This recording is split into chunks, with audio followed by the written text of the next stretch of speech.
Hi guys! Magandang gabi! Welcome back po dito sa Gandara SRU channel. Andito na naman nga po akong muli, si Gandara, ang nag-iisa po ninyong nagmamagandang collegiate tarikad sa upang maghatid ng latest update and fresh happenings patungkol sa TVJ.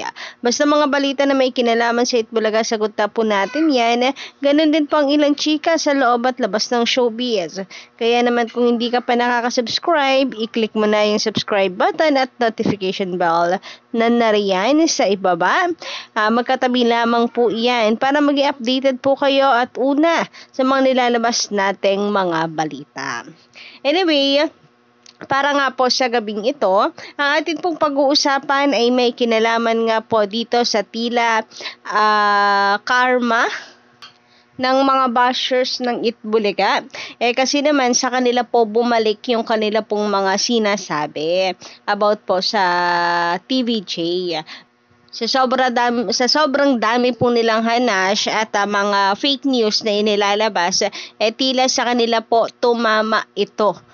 So, sorry na lamang po sa kanila, kasi mabilis po talaga ang karma.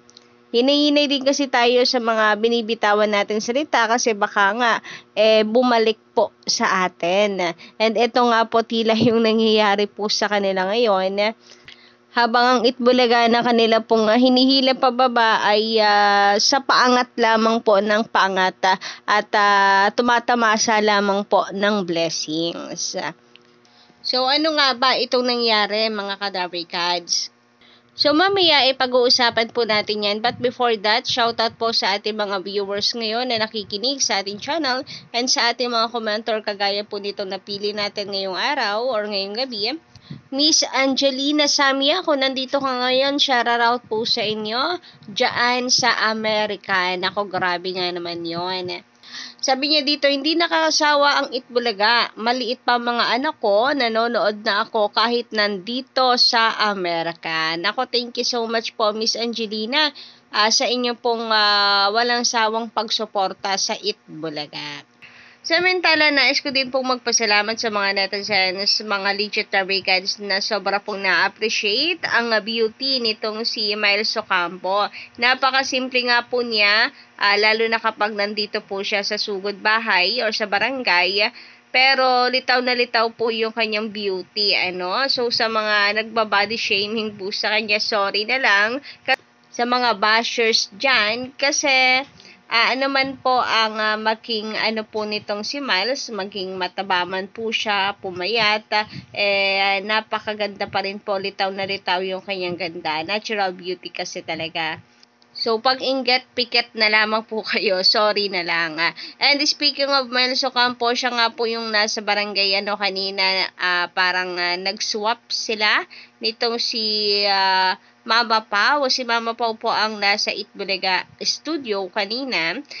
Kasi nga po recorded itong episode natin kanina. As usual naman, kapag ka Monday and Tuesday. So, ito po nung times na pre-nomote nitong si Miles Ocampo yung kanya pong Padjak Princess. So, suportahan po natin yan, mga kadarikans, before po mag-Itbulaga.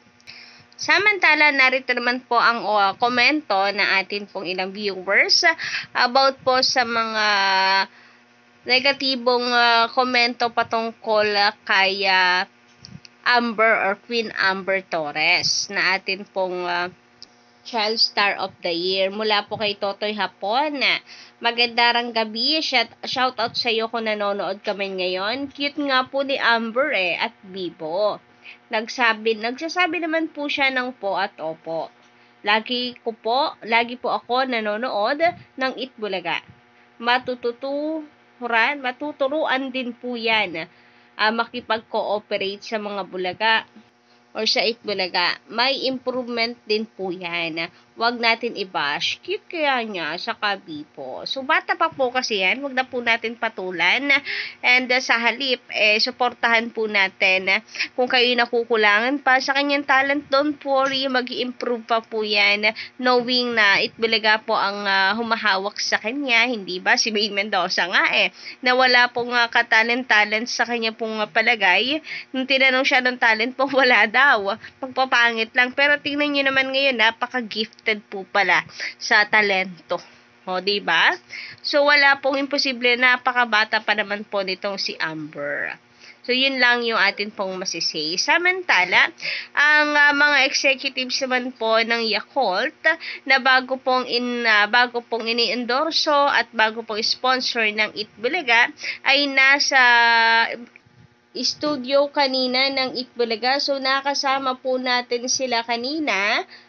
Kaya sobrang nakakatuwa po na sila po ay bumisita po talaga ng personal dito sa Itbulaga. So, I hope guys na masuportahan din po ninyo ang Yakult na kung saan ay napakaganda po nito sa ating tiyan. Napakarami po niyang benefits. Napaka-healthy. And isa rin po sa nakakatuwa ay mayroon pa po silang pamaskot sa barangay. O di ba parang piyesta po ang dating pag may ganito, parang napakalaki po ng event. Kapag may mga ganyan, may mga mascot, and nakakadagdag po talaga ng liveliness, nakakadagdag po ng energy. Parang party-party po talaga mga Kadarikans. Plus, nandito pa po sila sa loob po ng court. Grabe, nakakatuwa po ang Yakult, guys. Kaya naman, suportahan po natin yan dahil sa kanila pong pagtitiwala sa Itbulaga. And para naman sa sentro ng ating update ngayong gabing ito, eto mga Kadarikans at may chika si LM, ang ating kaibigan na TVJ Defender, na kung saan meron nga pong magbababu sa giant network na GMA Network. Grabe nga yun, magbababu. Mauuna pa po sa Itbulaga na sinasabi po ng kanilang mga supporters. So, ang nangyari, mga Kadarikans, ito pong bashers ng Itbulaga na supporter ng GMA Network ay sa kanila bumalik yung kanila pong sinasabi na magsasara na ang Itbulaga. Kasi, nalulugi na daw. Pero, anyari, sa kanila bumalik, yung kanila pong sinusuportahan na ngayon, ang mayroon pong problema na kung saan, isa nga po sa under nila, or sub-channel po nila, ang mawawala pala sa ere, hindi ang Itbulaga. O, diba? Ang bilis po ng karma. But I feel sorry para po sa GMA Network.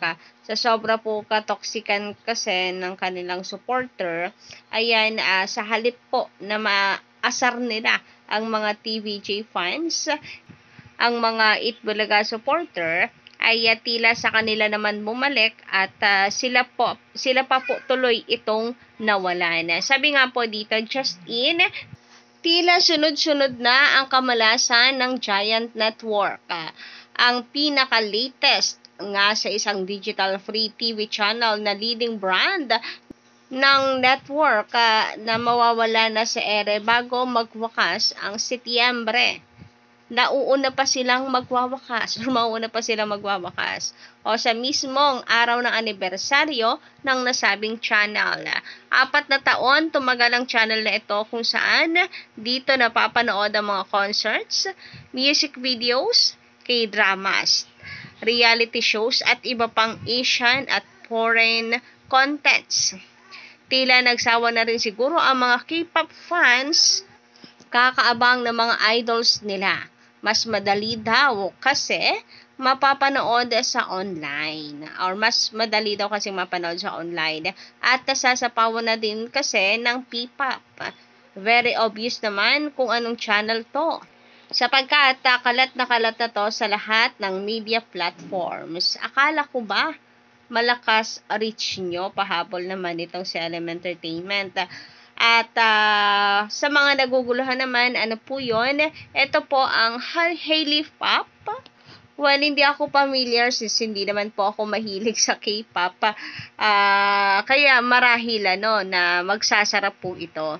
Kasi hindi mabenta, ko nga po hindi ko to alam eh. Sabi dito nga ng Media Bites, Telepinoy or hashtag Media Blights.